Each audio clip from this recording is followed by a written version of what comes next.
Chairman Bilawal Bhutto साहब दोबारा से आपको रशिया से जो तेल का माहिदा साइन करके आए हैं और सस्ता पेट्रोल आवाम को मिला। पहली दफ़ा तारीख में पेट्रोल की कीमतें गिरी, जो बहुत ज़्यादा आवाम के ऊपर महंगाई का बोझ है, बिजली के बिल बहुत ज़्यादा आ रहे हैं और लोग रोडों पे निकल रहे हैं, बड़ा एहतजाज हो रहा है। पाकिस्तान PTI का जो दौर आया था तहरीक इंसाफ का, उस दौर में जो माशी सूरत-ए-हाल को माशियत को एक झटका लगा और हमारी गाड़ी पटरी से उतर गई, जिसके बाद पाकिस्तान के अंदर एक माशी इस्तेकाम नहीं रहा। इस वक्त जो सबसे ज़्यादा मेन इशू है फ्रीडम का है, ज़्यादा टैक्सेस वगैरह लगाए हैं गवर्नमेंट ने, इसकी क्या वजह है, क्यों लगाए हैं और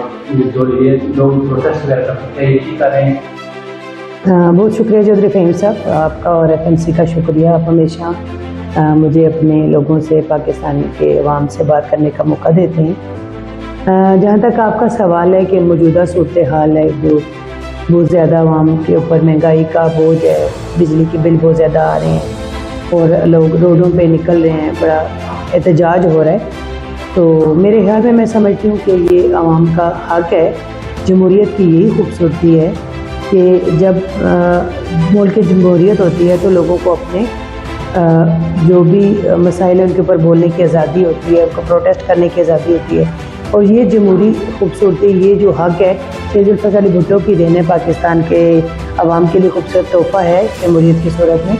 मैं समझती हूँ कि बिल्कुल सही कर रहे हैं जो अवाम इस वक्त जो रियासत का किरदार है वो अच्छी तरीके से, ऐसे तरीके से रियासत अपना किरदार नहीं निभा रही। रियासत माँ की तरह होना चाहिए रियासत, और माँ अपने बच्चों का ख्याल करती है। जब माँ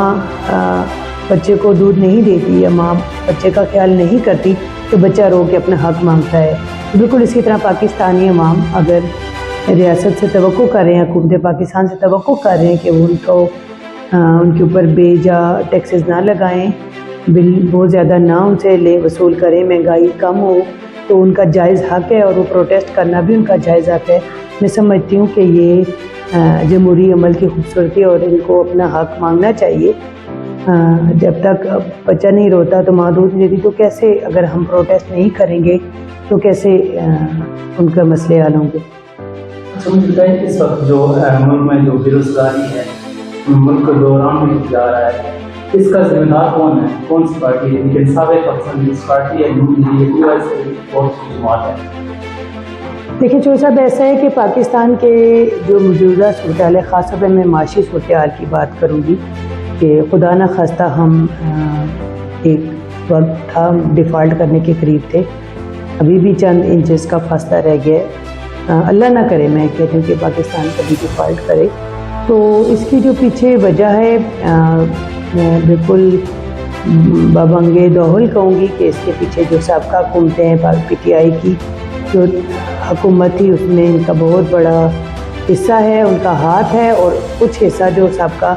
अलाई हुकूमत रही है उसका भी था, वो इसको कंट्रोल नहीं कर सके, क्योंकि पाकिस्तान पीपल्स पार्टी भी उसमें थोड़ी सी हिस्सादार है। तो जहाँ तक ताल्लुक़ है मौजूदा माशी सूरत हाल की ख़राबी की, इसमें मैं समझती हूँ कि पाकिस्तान एक बड़े अच्छे डगर पे रवां था और पाकिस्तान की माशी सूरत हाल बड़ी अच्छी जा रही थी। CPEC का इनिशिएट हो चुका था, लेकिन जो पाकिस्तान PTI का जो दौर आया था तहरीक इंसाफ का, उस दौर में जो माशी सूरत हाल को माशियत को एक झटका लगा और हमारी गाड़ी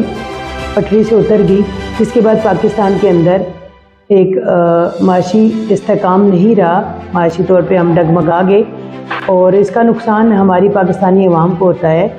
और मैं समझती हूँ कि अगर वो माशी सूरत हाल जो आसिफ अली ज़रदारी साहब ने जो मुआहदे किए थे पाकिस्तान पीपल्स पार्टी के दौर में हुए थे, चाहे वो CPEC का मुआहदा था, ईरान पाइपलाइन का, LNG का जो मुआहदा था, या आपके दीगर आलमी सतह के जो मुआहदे थे, उसको जो नुकसान पहुँचा, वो नुकसान पहुँचाया पाकिस्तान तहरीक इंसाफ की हुकूमत ने।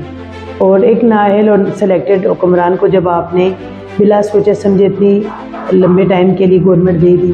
तो उसमें उनसे कुछ हुआ नहीं। उन्होंने जो खारजा पॉलिसियाँ थी उनका बेड़ा गर्क करके रख दिया, CPEC को वाइंड अप कर दिया। डॉलर के रेट कहाँ जा रहे थे, पेट्रोल के रेट कहाँ जा रहे थे, تو یہ ساری وجوہات جو ہیں وہ مل کے IMF نے کے ساتھ ہمارے جو تعلقات تھے بالکل ختم ہو چکے تھے، اور PTI نے جیسے کہ دعوے کیے تھے کہ ہم کشکول توڑ دیں گے، ہم قرضہ نہیں لیں گے، ہم معاشی طور پہ پاکستان کو معیشت کو سنبھالا دیں گے، لیکن جتنا 4 سالوں میں 4.5 سالوں میں عمران گورنمنٹ نے PTI گورنمنٹ نے قرضہ لیا تھا، پاکستان کی پچھلے 40 سالہ ادوار میں جو 50 سالہ ادوار میں تاریخ میں اتنی بڑی مثال نہیں ملتی کہ اتنی بڑی مقدار میں قرضہ لیا گیا ہو۔ تو FATF کی وجہ سے ہم گرے لسٹ میں جا چکے تھے۔ ان سب صورتحال میں جب پاکستان کے علائی جماعتوں کے ساتھ گورنمنٹ ملتی ہے تو ان کو بھی اس طریقے سے سنبھالنے کا موقع نہیں ملتا، جس کی میں سمجھتی ہوں کہ کچھ کنٹریبیوشن کچھ حد تک ان کا حصہ ادا کرتے ہیں علائی جماعتیں جو ہیں، اور لیکن اس میں جو بہتری کی امید لاتے ہیں پھر چیئرمین بلاول بھٹو صاحب دوبارہ سے آپ کو رشیا سے جو تیل کا معاہدہ سائن کر کے آئے ہیں اور سستا پیٹرول عوام کو ملا، پہلی دفعہ تاریخ میں پیٹرول کی قیمتیں گری، اور اس کے بعد آپ کو ایران سے جو گیس پائپ لائن ہے وہ دوبارہ آپ کا پروجیکٹ سٹارٹ ہو گیا، شروع ہو گیا۔ خاص طور پہ میں سی پیک کی بات کروں گی جی، کئی ممالک کے فری ویزے، چائنا کے ساتھ آپ کے تعلقات بہتر ہوتے ہیں، سی پیک کے ساتھ روزگار کے مواقع پاکستان کے لیے پیدا ہوئے، تو اس میں میں سمجھتی ہوں کہ پاکستان